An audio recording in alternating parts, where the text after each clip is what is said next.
ভালো মানুষের সাথে উঠা বসা শুরু করেন আর খারাপ বন্ধু মহলকে তালাক দেন।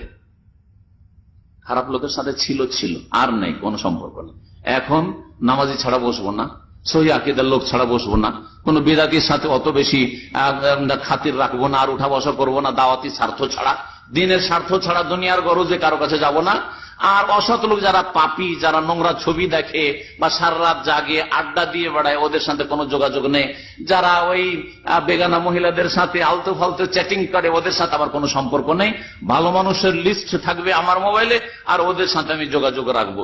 কারণ ভালো লোকের সাথে থাকলে ভালো হওয়া সহজ, আর মন্দ মানুষের সাথে চলাফেরা রাখলে মন্দ হয়ে যাওয়াটা সহজ। আল্লাহ যেন আমাদেরকে মন্দ মানুষ থেকে বেঁচে থাকার তৌফিক দান করেন এবং ভালো সাথী সঙ্গী গ্রহণ করার তৌফিক দান করেন। কিয়ামতের দিনে তার সাথে উঠতে হবে যার সাথে দুনিয়ার ভালোবাসা ছিল। আপনার সাথী সঙ্গী মহল যদি ভালো হয়, তারা জান্নাতে যাবে, আপনিও জান্নাত যেতে পারবেন। আর আপনার সাথী সঙ্গীরা যদি খারাপ হয়, তো আপনাকে ওদের সাথে উঠতে হবে। আল মারওয়া মা মান আহাব্বা ইয়াউমাল কিয়ামা, প্রসিদ্ধ হাদিস, অনেকগুলি মর্মে হাদিস রয়েছে।